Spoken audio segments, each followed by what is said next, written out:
Gracias. Me eligió la comisión para hacer la presentación. Por favor, que si me ayudan pasando las diapositivas para hacer la exposición. Gracias. Proceda, señor secretario. Con su autorización, señor presidente, procedemos.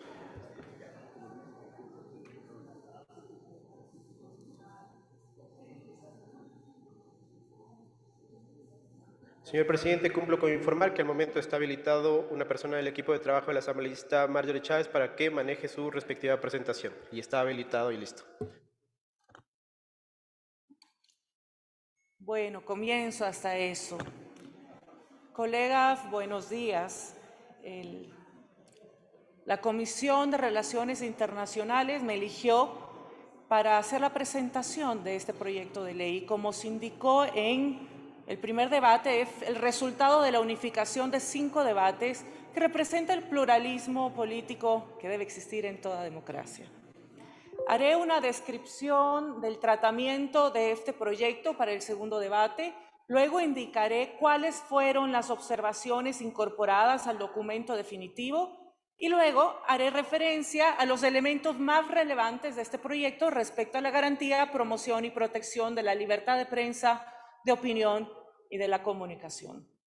Este es el resultado, como lo dije, de más de 9 meses de trabajo, un consenso, un proceso participativo e inclusivo que representa el pluralismo político, además que existe en esta Asamblea Nacional. Y en la sesión 062-067 de la Comisión se recibieron 9 comparecencias de asambleístas, académicos, representantes de la sociedad civil y trabajadores de la comunicación. Tanto para el primero, para el segundo debate, se realizaron en total 48 comparecencias con 9 mesas técnicas, junto con el equipo asesor de la Comisión. Este proyecto normativo, al regular de manera autónoma los derechos y libertades de expresión, opinión y comunicación, y a la vez dejar vigentes los artículos de la actual Ley de Comunicación en un cuerpo normativo denominado Ley de Publicidad, Producción Nacional y Espectro Radioeléctrico, pretende superar un esquema de control, censura previa, autocensura e inhibición para dar lugar a un esquema híbrido de corregulación y responsabilidad ulterior, tal como lo sugieren los estándares internacionales, interamericanos en materia de protección de derechos humanos. Y en tanto, el correcto funcionamiento de una sociedad democrática exige la más amplia circulación de información y opiniones. Caso contrario, sin una efectiva garantía de la libertad de expresión, pues se debilita el sistema democrático y se genera un quebranto del pluralismo y la tolerancia. En definitiva, colegas, se crea un campo fértil para que se arraiguen sistemas autoritarios. Se realizaron 2 mesas técnicas adicionales para definir el texto final de la ley. Y voy a exponer a continuación las modificaciones más importantes por temas de tiempo y quisiera, si podemos finalmente pasar la diapositiva para poder explicar cada uno de los capítulos.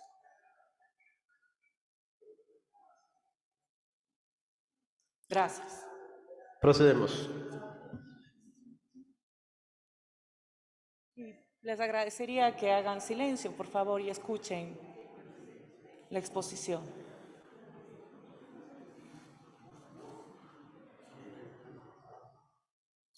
Continúo. Se agregó el numeral 4 del artículo 4, que es una definición más amplia de los medios de comunicación social. Esta considera los medios de comunicación social, las organizaciones públicas, privadas y comunitarias que crean o difunden de manera masiva a una audiencia determinada contenidos comunicacionales sobre los que ejercen un control editorial a través de medios impresos, radio, televisión, audio o video por suscripción y digitales. Colegas, esta ley se adapta a los nuevos tiempos al incluir en nuestras definiciones a los medios digitales.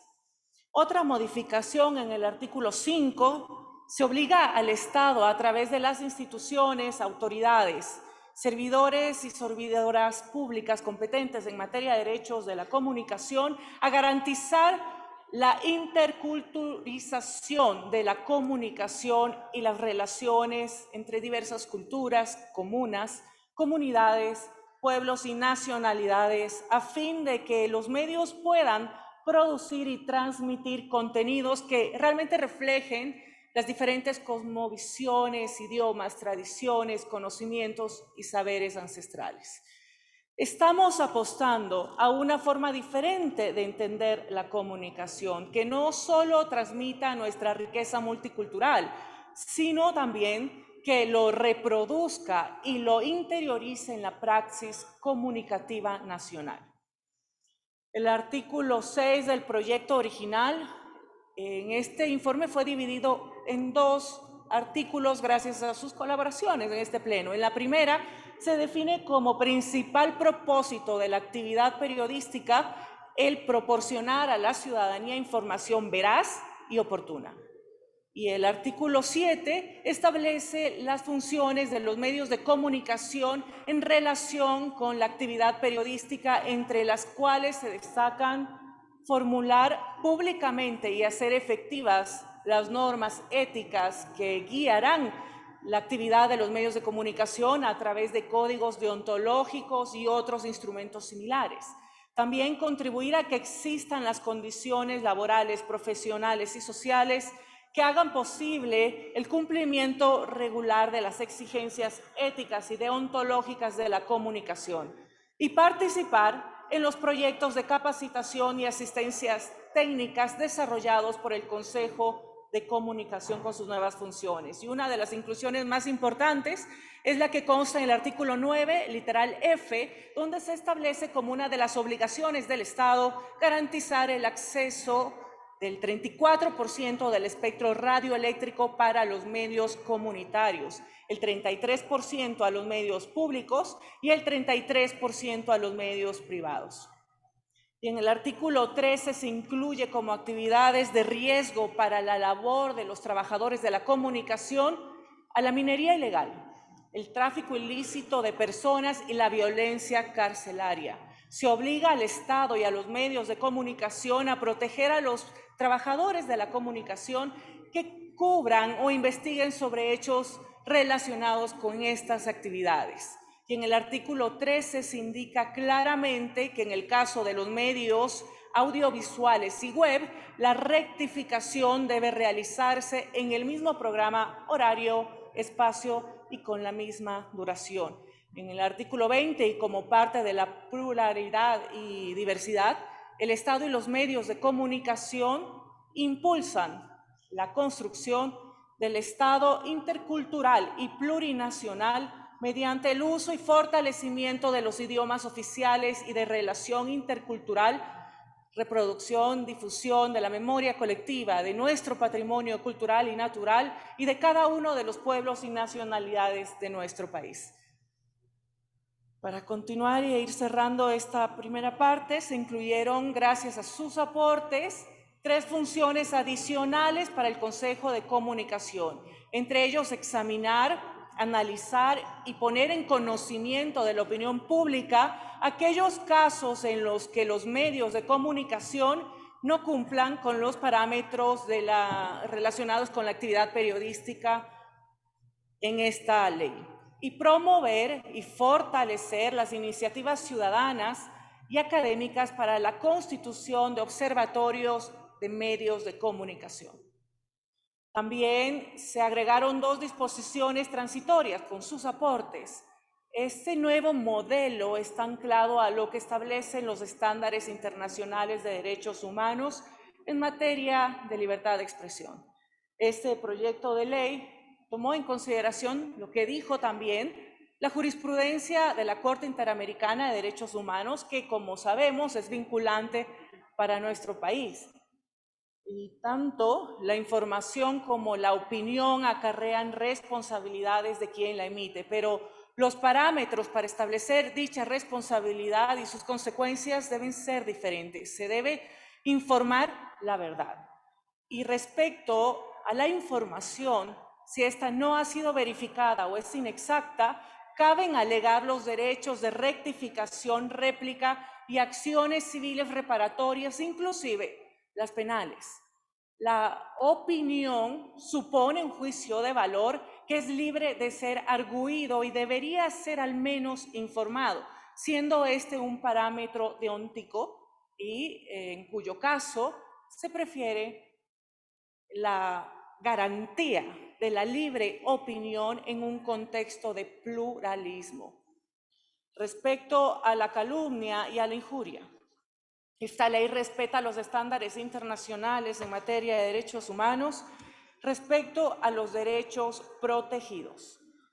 Quienes ejercemos un cargo público tenemos un umbral distinto de tolerancia porque siempre estamos bajo el escrutinio público. Y no es una ley hecha para proteger a los 137 asambleístas o a los políticos de turno de la opinión pública. Este proyecto normativo acoge y resulta acorde con los informes de relatorías especiales para la libertad de expresión y comunicación, la jurisprudencia de la Corte Interamericana en materia de libre expresión y también nuestra jurisprudencia de la Corte Constitucional del Ecuador, que dispone a esta Asamblea Nacional adecuar, formar y materialmente trabajar en las leyes y normas jurídicas de acuerdo a nuestra Constitución y los tratados internacionales necesarios para garantizar la dignidad de las comunidades, pueblos y nacionalidades y de todos los ecuatorianos. Y en este sentido se determina que los medios de comunicación, periodistas o trabajadores de la comunicación no podrán ser sancionados por la difusión de información sobre asuntos de interés público informativo, por la emisión de opiniones sobre asuntos de interés público y sobre la realización de investigaciones periodísticas o por expresar opiniones a través de cualquier manifestación humorística, artística, sobre hechos de interés nacional o internacional. Y además se obliga al Estado y a los medios a proteger a los trabajadores de la comunicación que por sus actividades profesionales corran riesgo en su vida o de su familia. Y con esto buscamos, colegas, no repetir aquellos sucesos lamentables como los del 2008, cuando 3 periodistas perdieron su vida al cumplir su trabajo. Repito, compañeros, colegas, en esta ley no somos los políticos los que somos el objeto de protección, porque ello concluye inevitablemente en falta de transparencia. La libertad de expresión resulta un contrapeso del poder y es también una herramienta ciudadana de control social. La finalidad de la ley es proteger las audiencias, es proteger a la ciudadanía y para ello es indispensable la garantía del pluralismo de la información y opinión. Este es un modelo en el que si haces lo incorrecto, serás enjuiciado y tendrás que indemnizar incluso pecuniariamente el daño provocado, recibirás la sanción penal correspondiente. Es decir, si privilegias, sí, la divulgación de información, porque es la única manera de garantizar la verdad ante las audiencias, pero es un modelo que articula los límites del exceso a través de las acciones y decisiones judiciales. Y colegas, para terminar, quería comentarles también sobre el último informe de Barómetro de las Américas, que fue publicado en nuestro país también por una universidad, donde muestran con claridad que 73% de los ecuatorianos prefieren un régimen que garantice la libre expresión. Colegas, este derecho es para todos los ecuatorianos, no solo para periodistas o trabajadores de la comunicación. Poder expresarnos libremente, sin miedo y con responsabilidad, está anclado al ejercicio de otros derechos y libertades.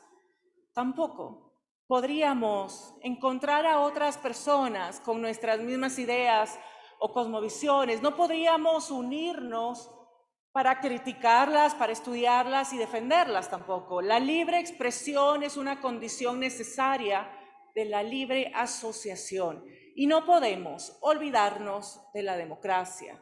Sin libre expresión, las elecciones, la protesta y el contrapeso al poder no serían posibles. Ya lo decía Robert Dahl, insigne estudioso de la democracia, que para que exista una poliarquía, los ciudadanos deben formular, expresar sus preferencias a otras sin discriminación y con libertad. Y para esto el Estado debe garantizar y proteger la libertad de pensamiento y expresión. Y es por esto, señor presidente, que me permito, antes de terminar mi exposición, mocionar que se apruebe el informe de mayoría que ya fue enviado por DTS. Y finalmente, también, colegas, quiero terminar con una reflexión. Hay quienes dicen que la libertad es aquello que hacemos con lo que nos han hecho. Y en este tema, en nuestro país, ya nos han hecho bastante y nosotros sabemos qué es lo que nos han hecho. Hoy tenemos la oportunidad de hacer lo correcto y de elegir la libertad y de elegir apoyar a la libre expresión. Muchas gracias.